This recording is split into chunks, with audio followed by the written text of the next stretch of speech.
Pengertian taat. Taat menurut bahasa artinya adalah patuh atau tunduk. Sedangkan menurut istilah, taat berarti upaya untuk selalu mengikuti petunjuk Allah Subhanahu wa taala dengan cara melaksanakan perintah dan menjauhi segala larangannya. Hukum taat kepada Allah Subhanahu wa taala itu sendiri adalah wajib. Di dalam sikap taat terdapat perilaku disiplin. Orang yang taat pada suatu aturan akan mematuhi dan melaksanakannya secara disiplin dan selalu berusaha untuk menghindari aturan-aturan yang bertentangan. Dengan demikian, sikap taat dapat menimbulkan sikap disiplin pada diri seseorang. Dalam kehidupan beragama, Islam mengajarkan taat yang terdapat dalam rukun Islam, yaitu berikrar yang meyakini Allah Subhanahu wa taala sebagai Tuhan kita dan Nabi Muhammad sebagai utusannya, atau biasa kita sebut dengan kalimat syahadat. Selain itu ada juga melaksanakan sholat 5 waktu, membayar zakat, dan berpuasa di bulan Ramadan ataupun puasa-puasa sunnah lainnya. Karena di saat kita berpuasa, kita diwajibkan untuk menahan lapar dan juga haus. Dan yang terakhir ada pergi haji jika seseorang itu dikatakan mampu. Membaca surat An-Nisa ayat 59 dan hadis tentang taat. Surat An-Nisa artinya wanita. Surat ini terdiri atas 176 ayat dan tergolong surat Madaniyah. Dinamakan An-Nisa atau wanita karena di dalam surat ini lebih banyak dibicarakan hal-hal yang berhubungan dengan wanita dibanding dengan surat-surat yang lainnya. A'udzubillahi minasyaitonirrajim. Bismillahirrahmanirrahim. Ya ayyuhallazina amanu atiullaha wa atur rasula wa ulil amri minkum fa in tanazatum fi syai'in farudduhu ilahi wa rasulu in kuntum tu'minuna billahi wal yaumil akhir zalika khairu wa ansanu ta'wila. Artinya, wahai orang-orang yang beriman, taatilah Allah dan taatilah Rasul atau Muhammad dan ulil amri atau pemegang kekuasaan di antara kamu. Kemudian jika kamu berbeda pendapat tentang sesuatu, maka kembalikanlah kepada Allah atau Al-Quran dan Rasul atau sunnahnya. Jika kamu beriman kepada Allah, lebih utama bagimu dan lebih baik akibatnya. Quran Surat An-Nisa ayat 59. Cara membaca per kalimat dan hukum bacaannya. Yang pertama, ya ayyuhallazina amanu, ada mad zaid musfansil. Ulaha itu tafkim, wa atiur rasula itu alif lam syamsiah, wa ulil amri minkum ada alif lam qamariyah, fa in tanazatum itu ikfa, fi syai'in matabi'i faruduhu ilahi itu tafkim, warasuli itu alif lam syamsiah, in kuntum itu ikfa, tu'minu nabilahi itu tarkik, wal yaumil akhiri itu alif lam syamsiah. Assalamualaikum warahmatullahi wabarakatuh. 2. Hadis tentang taat.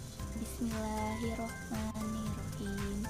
An Abi Hurairah radhiyallahu anhu qala Rasulullah sallallahu alaihi wasallam an atu'ani faqad ata Allahu wa man asani faqad asallaha wa man ata amiri faqad tata'ani ya asa amiri faqad asani. Artinya, dari Abu Hurairah berkata, Rasulullah Shallallahu Alaihi Wasallam bersabda, barang siapa yang taat kepadaku, maka berarti ia taat kepada Allah. Dan barang siapa yang maksiat kepadaku, berarti ia maksiat kepada Allah. Dan barang siapa yang maksiat kepadaku, berarti ia maksiat kepada Allah. Dan barang siapa yang taat kepada pimpinan yang aku angkat, berarti ia taat kepadaku. Dan siapa yang melanggar pimpinan yang aku angkat, berarti ia maksiat kepadaku. Rasulullah adalah seorang yang diutus oleh Allah untuk menyampaikan risalah kepada manusia. Risalah Allah disampaikan melalui firman Allah kepada Nabi Muhammad SAW untuk disebarkan kepada umat manusia. Pada perkembangan firman Allah dibukukan menjadi sebuah kitab yang bernama Kitab Suci Al-Quran. Al-Quran merupakan pedoman hidup bagi manusia yang di dalamnya dijelaskan berbagai macam hal yang mencakup seluruh hukum Islam. Namun banyak ayat yang terkandung di dalam Al-Quran masih bersifat umum. Oleh karena itu, Allah mengutus Nabi Muhammad untuk menjelaskan lebih terperinci kandungan Al-Quran. Sebagai umat Islam, kita wajib menaati segala yang diperintahkan oleh Rasulullah, karena Rasulullah diutus untuk menjelaskan kandungan Al-Quran. Dengan demikian, apa yang disampaikan oleh Nabi Muhammad adalah kebenaran yang datang dari Allah. Dalam hal ini, bukan berarti kedudukan Allah berada di bawah kedudukan Rasulullah. Kedudukan Allah tetap berada di posisi yang paling pertama, karena Allah adalah Tuhan Ta'ala yang membuat peraturan, sedangkan Rasulullah adalah sebagai penjelas dari peraturan Allah yang terkandung dalam Al-Quran. Hadis di atas juga menjelaskan tentang kewajiban kita untuk taat kepada ulil amri yang diangkat oleh Rasulullah. Dalam hal ini, ulil amri dapat diartikan sebagai pimpinan atau alim ulama. Maksudnya adalah kita wajib menaati perintah ulil amri yang memenuhi kriteria yang ditetapkan oleh Allah dan Rasulullah. Pada hadis di atas terdapat kata amir yang artinya pemimpin.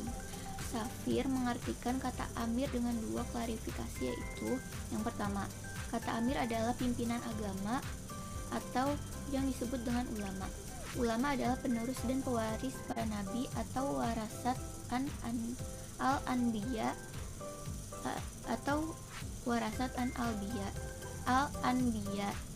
Nabi mewariskan ilmu kepada para ulama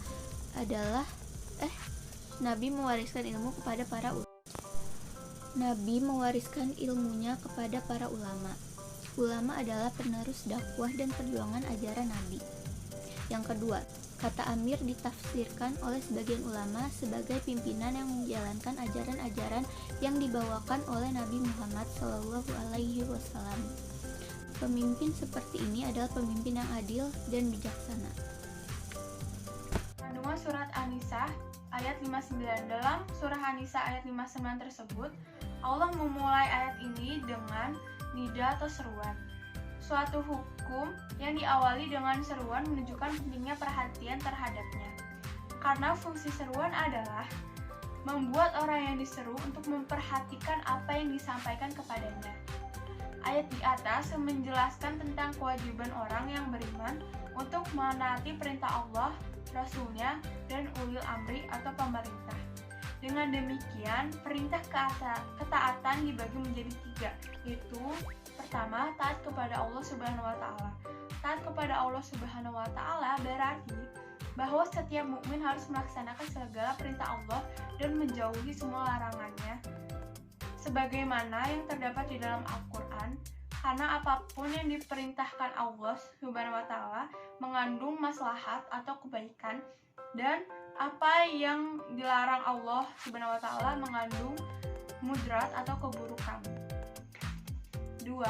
Taat kepada Rasulnya. Taat kepada Rasulnya berarti setiap mukmin harus melaksanakan ajaran-ajaran yang terdapat dalam hadis Nabi Muhammad SAW. Sebagai seorang Rasul, beliau mempunyai tugas menyampaikan amanah kepada umatnya. Oleh karena itu, bagi setiap muslim yang taat kepada Allah Subhanahu wa Ta'ala juga harus taat kepada Rasulnya, Nabi Muhammad SAW. 3. Taat kepada ulil amri atau pemerintah. Taat kepada ulil amri berarti setiap mukmin harus taat kepada peraturan-peraturan pemimpinnya selama tidak menyimpang dari agama Islam. Orang-orang yang memegang kekuasaan itu meliputi pemerintah, penguasa, alim ulama, dan para pemimpin. Pada ayat-ayat di atas dijelaskan bahwa jika ada suatu perkara yang diperselisihkan dan tidak tercapai kata sepakat atasnya, maka perkara tersebut wajib dikembalikan kepada Al-Quran dan hadis. C. Perilaku orang yang taat.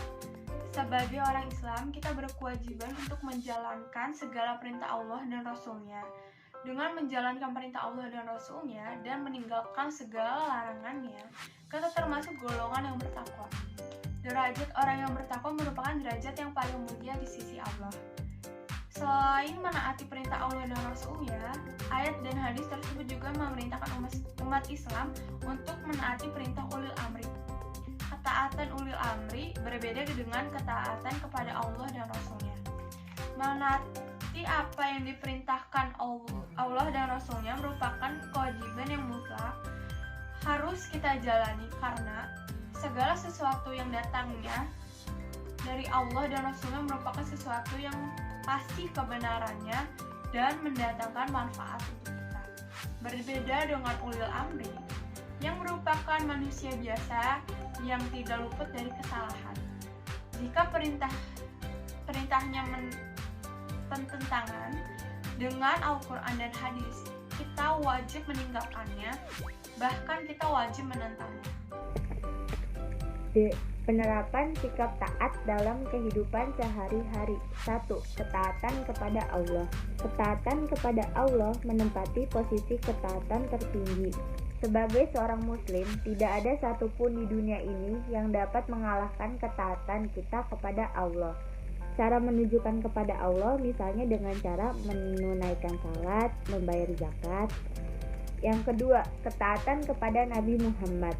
Ketaatan kepada Rasul memiliki posisi sejajar dengan ketaatan kepada Allah. Hal ini karena apapun yang disampaikan, dilakukan, serta diinginkan Rasulullah merupakan wahyu dari Allah. Menaati perintah Allah dan menjauhi larangannya berarti menaati Rasulnya. Hal ini karena perintah Rasul berarti perintah Allah. Yang ketiga, ketaatan kepada ulil amri. Ketaatan tingkat ketiga adalah taat kepada ulil amri. Ketaatan kepada ulil amri ini ada syarat-syarat tertentu. Syarat tertentu itu adalah tidak boleh bertentangan dengan aturan Allah dan Rasulnya. Ketika bertentangan dengan aturan Allah dan Rasul, maka harus kita tinggalkan. Orang yang memiliki sikap taat akan muncul beberapa sifat, yaitu 1. Jujur. Orang yang taat akan selalu jujur dalam tindakannya. Yang kedua, bertanggung jawab. Orang yang taat akan memiliki sikap tanggung jawab kepada setiap hal yang menjadi tanggungannya.